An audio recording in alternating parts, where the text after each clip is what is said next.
Mittler is an associate professor of French at the University of Toronto Scarborough, where she teaches a variety of subjects on French culture, French language, and French literature.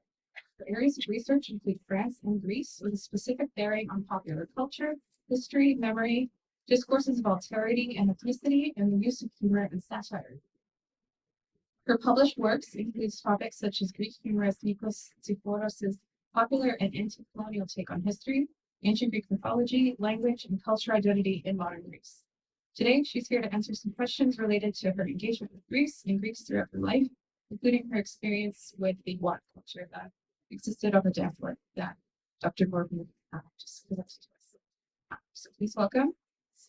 Say that one of the main reasons why we're doing this session is that for me, maybe for Alexandra, those who grew up in Greece, and we have since the 80s, you on a day like this, there's this scholiki yorti, I don't know how to say it, the school fiesta, but it's not a fiesta, it's a commemoration. So and it was always different. There was no parade on with the army and things.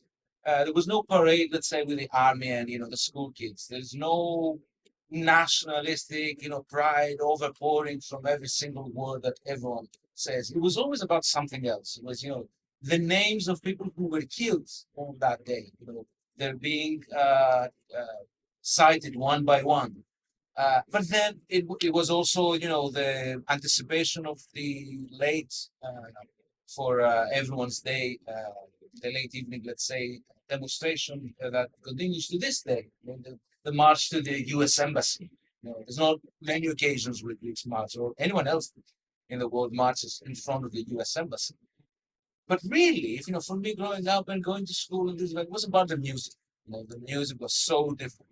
It was music that we didn't really listen much at home. It was on a day like this that we could listen to the music that was really something else.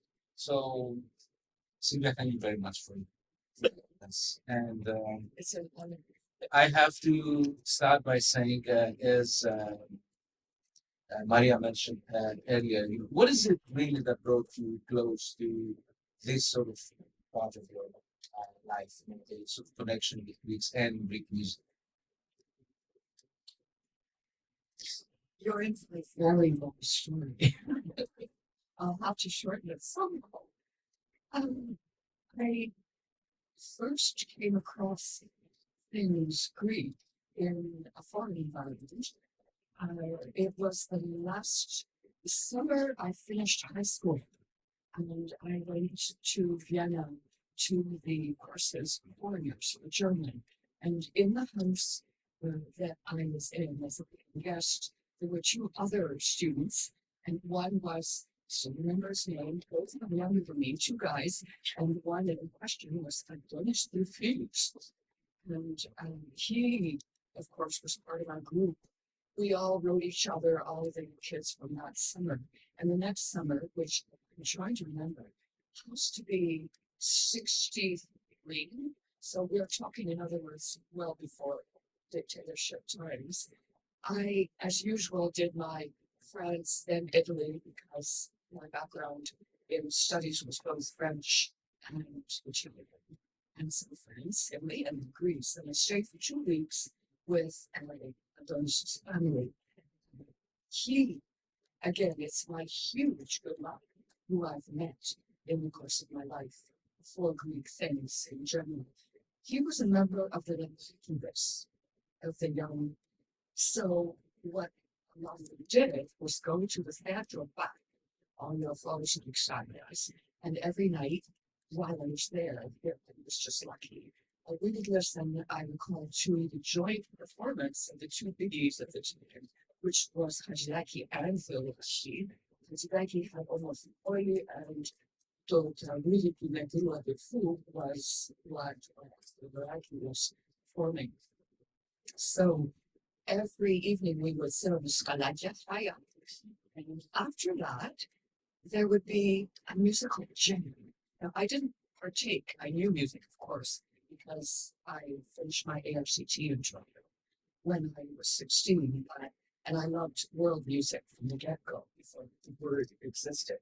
However, what we listened to was the next generation.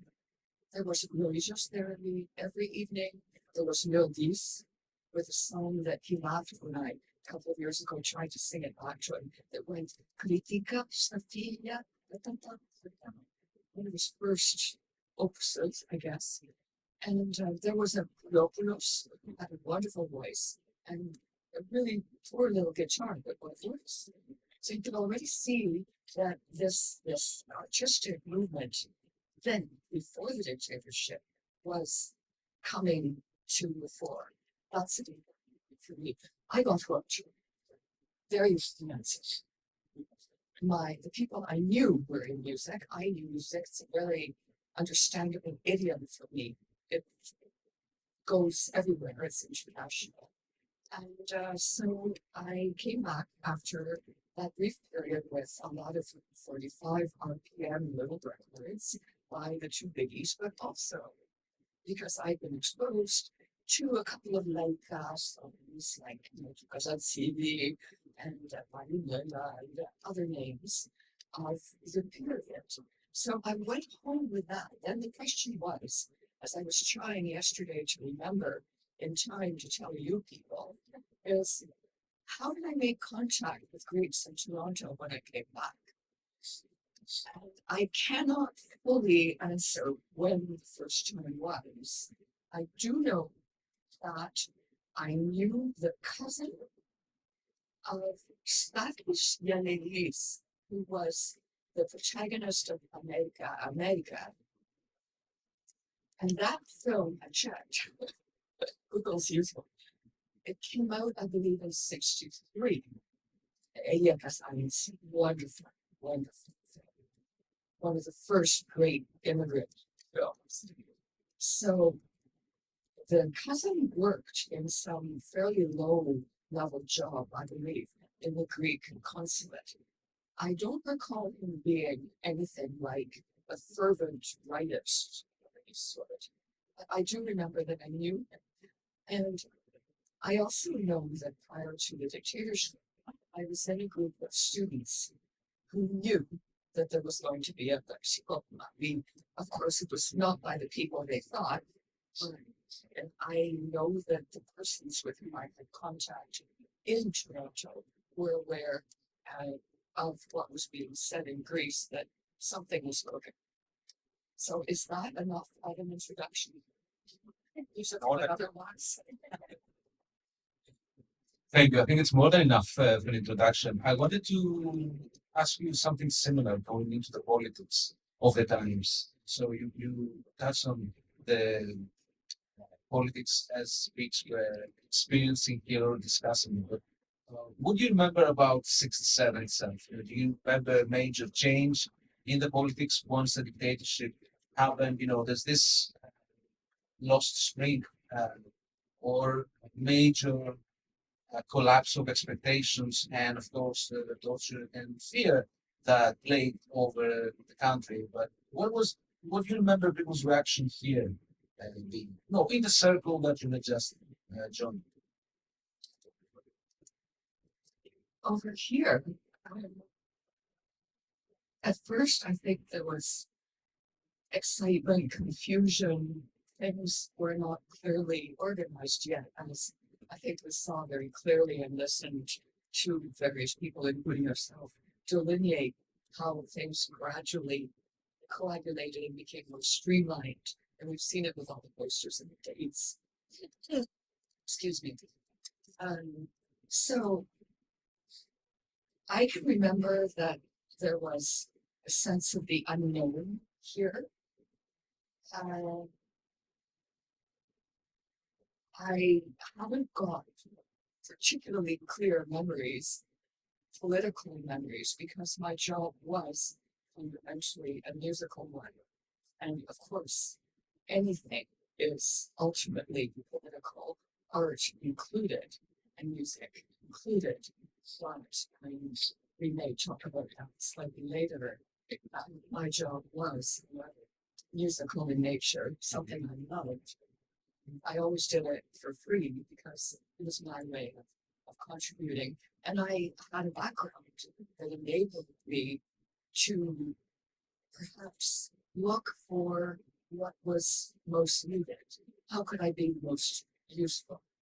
And it was not in a political capacity, in an over political capacity, but in that wider sense of the term, I would say, that I hope I helped. Thank you. The Romeo Singing, of course, is the anthem, let's say, of the Athens Polytechnic Uprising. I mean, this is what people used to sing, performed. Is that the kind of music you were playing here? And what else? And do your sequels, once you go into the sequels, let's say, sing, and what do you remember about those nights? If anybody is here who went to the Trojan Wars, the sequels, they would of course have some awareness of what the programs were about. And in the beginning period, it was extremely important that the flame of togetherness for whoever was interested, who was listening, it was there.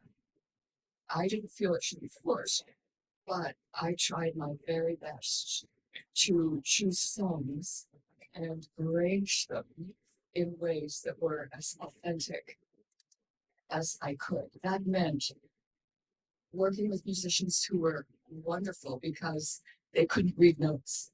So it was just ear, which is the way I loved it. And it was much more instinctive and you could get better results. And I myself played like that because we all inspired each other, like good musicians do, and you know that, because we have another musician here. So, you don't have seen me, Mittler, of course, and so forth. All right. That was definitely one of the songs that we formed. There was a lot of Silveraki, but from the get-go, and I assure you that it was totally instinctive. It was not a political judgment made out of fear or made out of any other reservation. It came from what I've always believed, which is that a wide interpretation of culture, which takes into account everybody with their different places of origin, with their idiosyncrasies, with the types of music they prefer, with absolutely everything, provided they were willing to listen to what we called Greek music, Theodomiosini, and it was not Natikles at that point. Then why not portray various facets of it? Because the facets would resound inside people. They wouldn't be shouting, but something would speak, and that was what I wanted. As a result, I didn't want to just do political songs, slogan songs, songs with what I used to refer to as only ziuakovakia, two chord changes, and then a lot of shouting. Because, yeah, it sounds great at the very moment, but it's horrible. I felt and still do that if you really want to reach people you speak to, as I said, their origins, some of the shared origins would be, for example, the whole Byzantine background.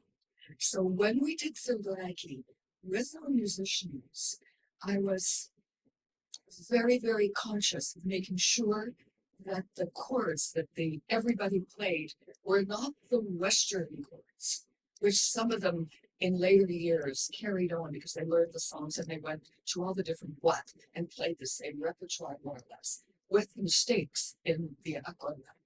So I made sure that we had the right chord changes so we could try to pretend, even with a Western instrument like a piano, which was my instrument, that we had something deeper, something with a historical background.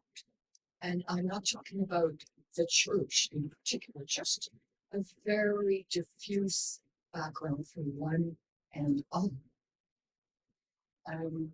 Another thing was the diffuseness in terms of um, origin of songs. First of all, in the art song repertoire, many of you may know that I love as a pianist Hajidanki. I consider him a great musician. And I brought some of his stuff already in the early days from, for example, the Birds, Aristophanes, the Birds. We played Ornithes in the Zulu people. And what else did we do? Toccatarameno Figli, again, another theatrical production. We did Dofengai Kokino, other than Tanulakia, of course. But I did want to present other types of material. Zilotica. So there we would do something maybe for the Misiotica, Epirotica. Obviously, there were some from Diobonshosh and so forth. So this is a little bit, if you can understand more or less. I wanted a mixed bag, but in every case, I chose songs that I felt had an emotional range. In other words, they would go up in nature and then they would climax, or it would go down and then up. The structure of songs for people who know music is really important. Okay. And it wasn't a cold thing on my part again. It happened because you know when you hear something good. And I did. So that was how we fashioned the programs.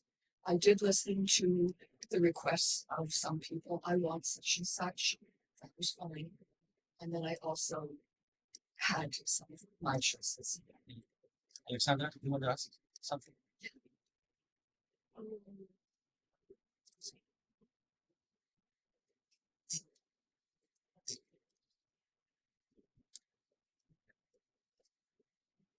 We have had many discussions until now, and from what I've seen, you're a person who is really aware of cultures who are linked to what we perceive as Greek music, no matter if it is Hatzidakis or Fidelakis or the traditional music.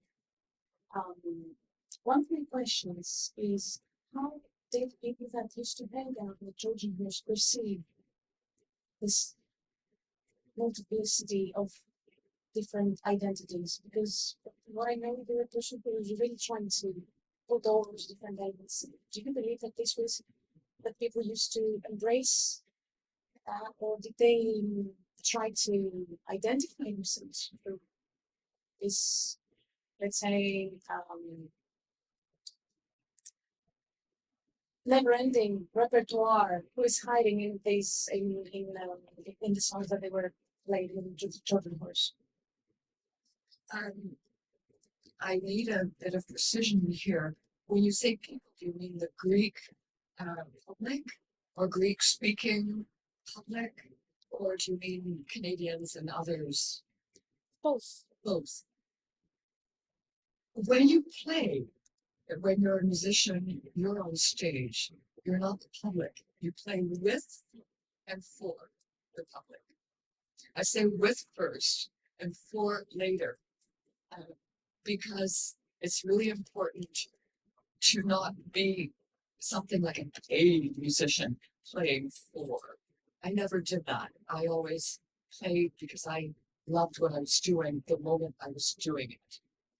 But as far as being able to answer the question, did they like us? Did they? My recollection is, for the most part, yes.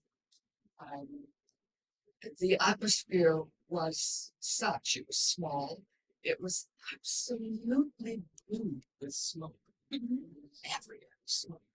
And when I would go off sometimes in the summer, it would take me a month and a half to stop having something in my throat. You think of it today and go, anyway, my humble impression was that people partook and we were doing it together. For people who weren't Greek, my back was turned away from people listening because I played the piano. They saw my back, which I've been told was a dancing back. But it was the other musicians who looked at the public. So apart from what I saw and heard in between moments, between songs, I can't tell you I wasn't eyes glued to the people. So again, I would imagine my memories are not that we were not accepted. We were, briefly.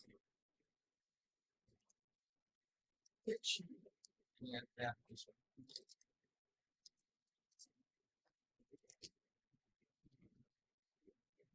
So I would like also to ask if at what point were some things happening in at an improvisational way of the Trojan horse as far as music is concerned, and as far as their plays or I don't know, stand-up comedies or what else could happen? At what point was that improvisation and from which and where did this emerge from? if we're talking improvisation, one thing that jumps to mind is the fact that any visiting musicians who are going to play even in the Polytechnic would always come afterwards and relax. And it wasn't just the big composers like Sakis Gekas and Mourgou who came, but anybody, any musician would turn up there. I didn't know a lot of the people that did. I remember one extremely proficient old style bouzouki player who we had a wonderful jam session with because that's what you would do when people came. Same thing as happened at Theatre Park. People sit, if they have a musical background, somebody starts something, you think you know it, you may half know it, you play along. And at the end of it. Uh, did you get the impression at the time that your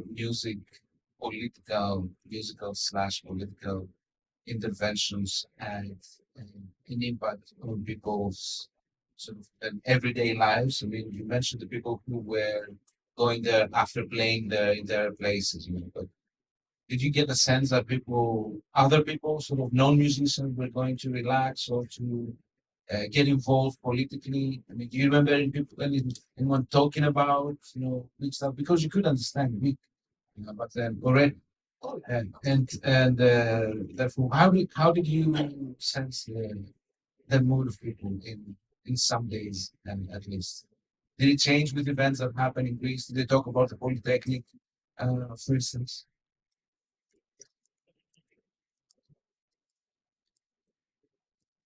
of course,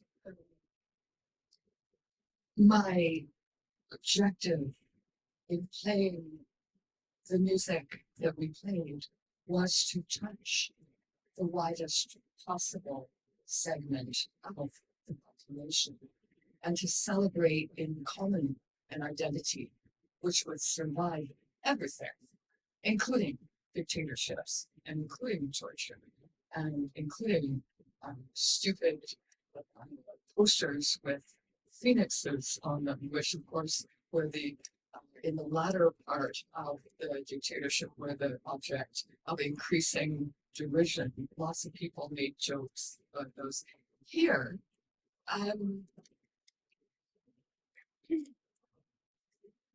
I remember we were listened to by entire families with grandmothers, with yayates, and intergenerational groups that would sit for quite some time.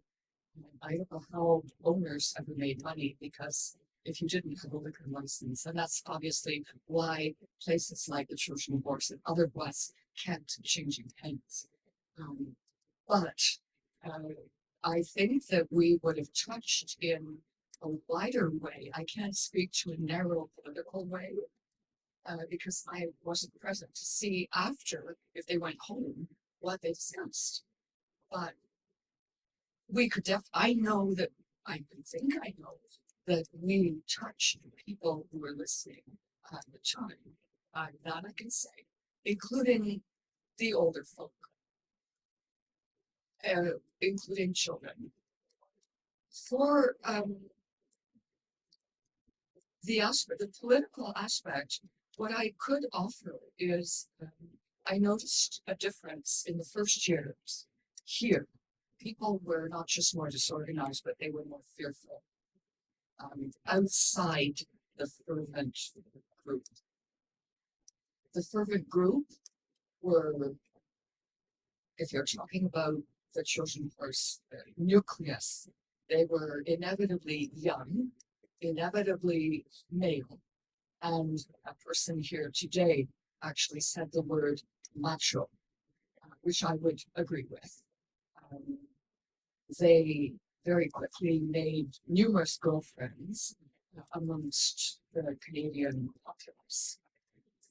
And I, of course, was in a very peculiar spot as a woman, as a foreigner, because I watched this.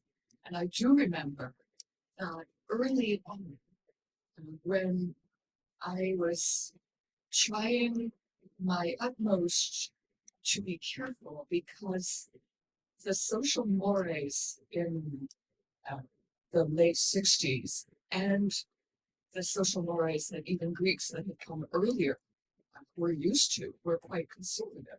And I remember I had to pay attention. I would come and leave through the front door of the people, and I would have to be very conscious that there was no guy, whoever he was, who happened to be leaving at the same time, because then, and this shows you that we, or I, or all of us, must have touched some segment of the population around the downforth at large, because it would get, oh, he must be Sylvia.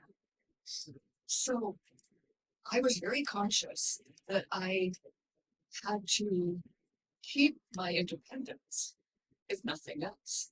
And it wasn't hard, I have to say, because the thing that I had to do and that I loved was the music.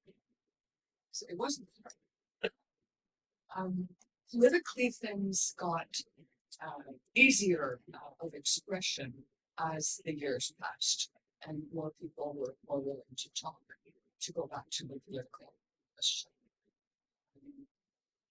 What can I say?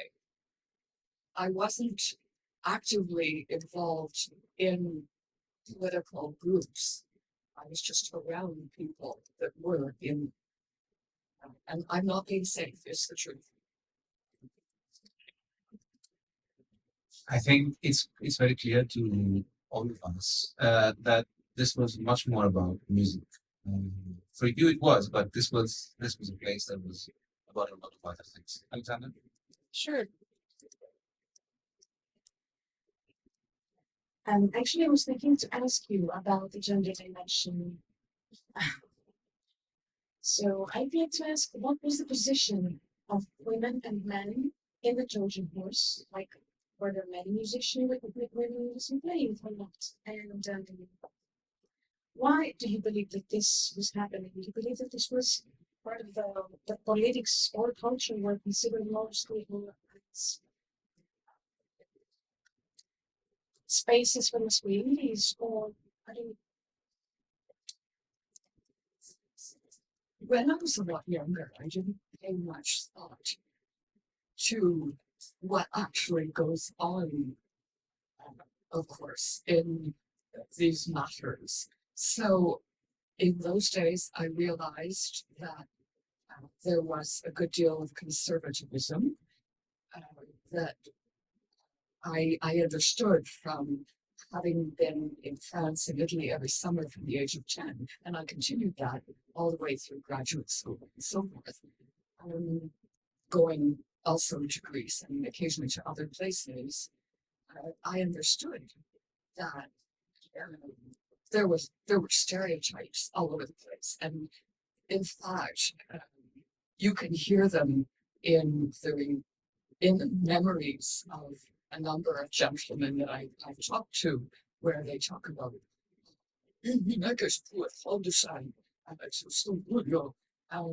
it was a given that northern in Little Mars, northern women, North American women, Swedish for the Greeks, that was the key word.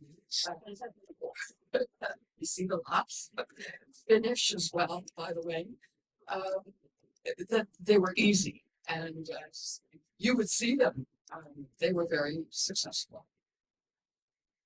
And it has been noted by people other than myself that a number of representatives of the Ken Lit scene of the generation after Gwendolyn McEwen, she struggled when she and Nico had it their first year. She was still writing radio plays for the CBC.